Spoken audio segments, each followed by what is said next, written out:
한국의 마크롱을 주장하는 건 안철수 후보 측만이 아닙니다.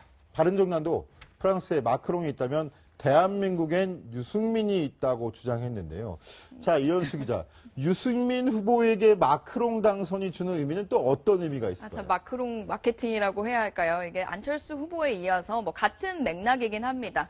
마크롱 대통령이 이제 중도 신당, 의석이 없는 중도 신당에서 대통령이랑 쾌거를 이뤄낸 것과 마찬가지로 바른정당 최근에 탈당을 해서 20명 의석이 20석이 남아 있습니다. 그 상황에서 충분히 우리도 대통령을 만들어낼 수 있다라는 거고요. 특히 프랑스 대선을 살짝 살펴보면요. 그 전에 4명의 후보가 출마를 했었는데 거의 4명이 모두 다 오차 범인의 접전을 벌일 정도로 혼전 양상이었습니다. 그러나 프랑스에는 결선 투표제가 있어서요. 1, 2위가 다시 맞붙으면서 마크롱 대통령이 탄생한 거거든요. 그러니까 우리나라의 약간 다자구도와는 다른 선거 양상이지만 의석이 없는 중도 신당을 만들어서 대통령까지 이뤄내는 중도의 승리 우리나라도 할 수 있다라는 맥락에서 유승민 후보도 마크롱 마케팅에 나서고 있는 것으로 보입니다. 그러니까 안철수 후보나 유승민 후보가 왜 자꾸 이게 마크롱 마케팅을 하느냐 보면 우리나라 국민들은 의석수가 적은 정당의 후보가 대통령이 됐을 때 이 전국을 운영하는데 힘들지 않겠냐 이러한 편견을 가지고 있는 유권자가 상당수입니다. 그렇기 때문에 지금 국제 정서가 마크롱이 된 것을 보면 절대 그런 것이 아니다. 사람은 능력으로서 대통령이 될 수 있는 시대가 왔다. 이런 것을 강조함으로써 유승민 개인 그리고 안철수 개인을 내세우면서 정당보다는 개인적 승리, 개인의 우월함을 알아달라 이러한 전략을 쓰는 겁니다.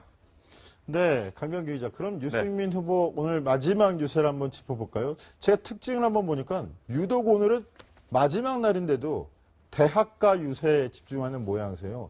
2030 공약에만 집중한다는 건가요? 네, 아무래도 최근에 바른정당의 의원들 탈당 사태 이후에 2030의 그 동정론이 좀 많이 늘어났다라는 분석이 좀 제기되고 있는데요. 아무래도 오늘은 말씀하신 대로 유담 씨와 같이, 딸 유담 씨와 같이 이 충남대와 이런 서울에 있는 대학가, 그리고 명동 등 2030이 주로 자주 찾는 장소들을 좀 찾았습니다. 특히 오늘 현장에는요, 유승민 후보가 좀 아주 특별한 방망이를 좀 받았다고 하는데 어떤 모습일지 직접 한번 보시겠습니다.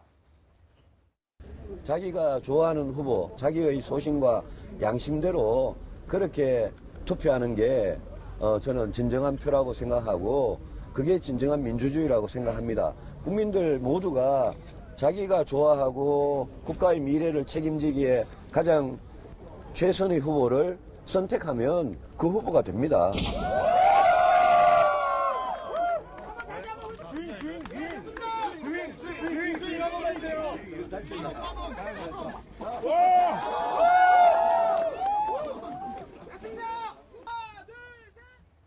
네, 강병규 기자. 네. 대학생들 둘러싸여서 강연을 하듯이 민주주의에 대해 설명하다가 갑자기 나타난 야구방망이 저건 뭔가요? 네, 아무래도 유승민 후보가 예전에 사회인 야구를 좀 한 적이 있었거든요. 근데 이제 자신이 이제 좀 활동적이다라는 걸 좀 강조하기 위해서 이런 야구를 했던 기억들을 많이 소개를 해줬었는데. 그게 충남대학교죠? 예, 충남대학교. 오전 유세 장면인 것 같아요. 예, 오전 유세 장면이고요. 저 방망이를 들고 이제 이렇게 또 얘기를 한 바가 있었습니다. 자신은 이제 사회인 야구 시절에 역전 2점 홈런까지 때린 적이 있다. 친 적이 있다. 그러니까 그런 말은요. 그러니까 이번 좀 수세에 밀렸어도 이 대선 때 역전을 하겠다. 혹은 이런 다양한 좀 가능성을 내비치는 그런 의사를 같이 표명했던 것으로 전해졌습니다. 최석호 기자, 역전 홈런이다 이렇게 얘기했는데 그만큼 야구 방망이가 특별한 사연이 있는 거예요? 아니면은 특별한 선물인가요? 아니, 특별하기보다는 저는 저 야구 방망이를 선물한 학생 굉장히 센스가 있는 것 같습니다. 지금 유승민 후보에게 가장 필요한 것은 어찌 보면 말로 홈런일 수도 있습니다. 바른정당 의원들의 줄탈당 사태, 집단 탈당이죠. 그 사태를 겪으면서 굉장히 좀 침울해 있던 유 후보가 이제 조금씩 지지세가 약간 상승하는 것 같다. 이러한 분위기가 조성되면서 약간 표정도 밝아 보이는데요. 이제는 소신 투표를 해달라고 원하고 있는 유승민 후보에게 하나의 희망을 선물한 학생의 모습이 아닌가 싶습니다. 이현수 기자. 네네. 유승민 후보가 이렇게 야구를 좋아해요? 네, 야구를 좋아합니다. 최근에 유담 씨와 함께 야구장에 갔던 모습도 포착이 되긴 했었는데요. 6일이었죠. LG 트윈스와 두산 베어스의 프로야구 경기가 열리는 서울 잠실 야구장에 주말을 맞아서 나들이를 나갔었습니다. 그러면서 시민들에게 제가 25년 전에 동네 야구에서 홈런을 친 적이 있었다. 그리고 유승민 후보가 4번이지 않습니까? 그래서 4번 타자 유승민이 역전 홈런을 치겠다. 이렇게 자기가 좋아하는 야구와 접목시켜서 선거운동을 하고 있는 모습입니다. 네, 근데 이현수 기자, 그 유승민 후보가 야구장도 찾고 저렇게 오늘 충남대도 가고 이따가 오후에는 또 서울로 올라와서 네. 그 서울의 주요 대학이랑 강남 일대를 돌면서 네. 2030을 겨냥해서 선거운동을 한다는데 소신 투표를 해달라. 네. 이 얘기를 계속 강조를 하고 있어요. 네, 특히 근데 젊은 이게 층들에게. 젊은 층들이 생각할 네. 때 이게 사표가 되지 않겠느냐, 4번을 찍었다가 이 생각을 해서 하는 건가요? 뭐 가장 먼저 막으려는 건 사표일 겁니다. 약세 후보들이 가장 걱정하는 것이 사표거든요. 사표 걱정하지 말고 민주주의를 위해서 소신 투표를 해달라라는 것도 있고요. 그리고 자신의 이제 행보와도 연결이 되는 것 같습니다. 유승민 후보 하면 뭐 앞서서 집단 탈당 사태 있었을 때도 다른 의원들의 단일화나 그 사퇴 압박에 굴하지 않고 내 길을 가겠다라는 소신 행보를 선택했고, 그리고 그 이순신 장군의 말을 인용하면서 끝까지 이 보수의 길을 가겠다, 지도에 없는 길을 가겠다라고 말한 바가 있었는데요. 내가 한 소신 정치처럼 소신 투표를 하면 정말 기적이 일어난다라고 강조를 하고 있는 겁니다. 네, 강병기 기자. 네. 오늘 그 유승민 후보 유세 모습을 보니까 옆에 선거운동복을 입은 그 딸 유담 씨 모습이 다시 눈에 띄는데 네, 그렇습니다. 지난주 불미스러운 일 이후에 주말부터 다시 선거운동을 재개했다면서요? 예, 그렇습니다. 지난 4일이었죠. 홍대에서 어떤 남성에 의해서 성추행 피해를 당한 것으로 알려진 유담 씨가 이제 6일날 다시 나타났습니다. 만나서 취재진과 만나서 얘기를 들어보니까요. 아버지가 더 이상 이제 유세 활동을 하지 말아라 라고 당부하면서 놀란 마음을 좀 내비치기도 했다는데요. 그런데 유담 씨는 좀 꿋꿋하고 의젓한 표정으로 이렇게 얘기했습니다.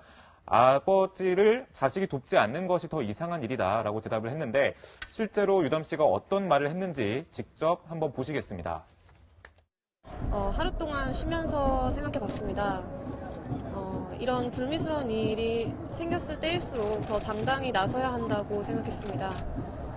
피해자가 숨어야 하는 일은 저희가 살아가야 할 우리나라에서 절대 있어서는 안 될 일이고, 저희 아버지 유승민 후보가 꿈꾸는 대한민국에서는 결코 없을 일입니다. 후보 가족이 후보자를 돕는 거는 너무 당연한 일이라고 생각하고요. 자식이 아버지를 돕지 않는 게 더 이상한 일이라고 생각합니다. 이현수 기자, 네. 그 지난주 토요일 날 선거 유세를 다시 재개하면서 유담 씨가 언론들 앞에 서서 밝힌 내용인데 그렇죠. 상당히 저렇게 길게 얘기하는 건 저도 처음 들어본 것 그렇죠. 같고, 근데 메시지가 굉장히 명확하게 들리네요. 네, 그리고 뭐 기자들이 사실 취재진들이 먼저 묻기에도 좀 어려운 질문인데 선뜻 이제 먼저 입장을 발표를 해줬다고 합니다. 특히 유담 씨의 말 중에서 뭐 특정 후보나 뭐 특정 인사를 벗어나서 피해자가 숨어야 하는 일은 절대 있어서는 안 된다는 말은 사실 상당히 공감하는 부분이고 취재진들에게도 상당히 설득력 있게 들렸다고 하는데요. 그 유담 씨 같은 경우는 이렇게 뭐 되게 진지하게 얘기하는 모습이 보였는데 그 전에 살짝 연습도 하는 모습을 보이면서 취재진들과 이렇게 친화력 있게 잘했다고 하더라고요. 네, 강병규 기자. 네. 그런데 유담 씨 말 중에서 마지막 저 말이 좀 인상적이에요. 자식이 아버지를 돕지 않는 게 더 이상한 일이라고 생각합니다. 네. 라고 하는 게 이게 일각에서는 문재인 후보 측 아들, 그 특혜 취업 의혹이 제기된 문준용 씨를 겨냥한 거 아니냐. 지금까지 단 한 번도 선거 지원 유세에 나오지 않은 문준용 씨를 겨냥한 말이 아니냐라고 이렇게 얘기를 하는데, 강병규 기자 보기에는 어떻습니까? 다른 당에서 지금 공세를 시작했죠, 오늘 집중적으로. 네, 그렇습니다. 문준용 씨와 관련된 여러 가지 의혹들을 설명을 하면서 유담 씨마저 저렇게 또 얘기를 하니까 더 그런 의혹이 불거지는 것 같은데요. 사실 유담 씨가 말한 저 의도를 문준용 씨를 대상으로 한 것이다라고 단정을 지을 수는 없습니다. 단정을 지어서도 안 되고요. 그런데 이제 다른 후보들 같은 경우는 이런 자식들이 나서서 아버지의 그런 당선을 돕는 모양새인데 유담도 그런 측면에서 그냥 순수하게 유담 씨도 순수하게 자신의 그런 의도를 얘기한 것 아니냐라는 분석이 또 나올 수 있기 때문에 뭐 문준용 씨를 대상으로 한 거 아니냐라는 얘기를 하는 사람들도 있지만 사실 그렇게 단정을 딱 짓기에는 좀 어려운 상황이죠. 자, 그런데 네. 오늘 자유한국당이나 국민의당에서도 유독 네. 문준용 씨에 대한 의혹을 집중했어요. 막판이라서 그렇기도 하지만 그렇죠. 자유한국당은 특히 좀 약간 좀 더 과격해진 것 같은데 네, 어떤 내용이었습니까? 선거 막판도 있고요. 뭐 문준용 씨를 사실 특정했다기보다 문재인 후보를 집중 겨냥한 것으로 보입니다. 특히 문재인 후보 여전히 불거지고 있는 문준용 씨 의혹 관련해서 왜 문준용 씨는 공개 현장에 나오지 않느냐라는 말로 시작을 하면서 뭐 정우택 대표 권한대행 같은 경우는 자기가 많은 선거를 치러봤지만 이런 경우는 처음 봤다라는 얘기를 하기도 했고요. 그리고 뭐 문준용 씨 관련해서 국민의당 쪽에서도 공세를 높이는 모습이었습니다. 네. 국민 지명수배라는 표현까지, 이현수 기자 사례가 좀 들린 것 같은데, 죄송합니다. 자, 국민 지명수배라는 표현까지 그러는데 약간 좀 너무 심한 거 아니냐, 이런 그 반응도 있죠. 예, 아무래도 오늘이 어버이날이다 보니까 좀 더 그런 공세 수위를 자유한국당과 국민의당에서는 높이고 있는 것으로 보입니다. 정우택 선대위원장은 이렇게 말을 했습니다. 대한민국 역사상 대통령 후보로 나선 부모를 돕지 않는 자녀는 이번이 처음일 것이다. 이렇게 얘기를 했고요. 박지원 대표도 어버이날인데 채용 비리 고백은 안 해도 좋으니까 카네이션이라도 달아드리길 바란다. 이렇게 비꼬았는데요. 일각에서는 문준용 씨가 기자회견을 한다는 가짜뉴스까지 나오면서 논란이 되기도 했습니다. 그런데 민주당은 확실한 전략이 있습니다. 무대응 전략입니다.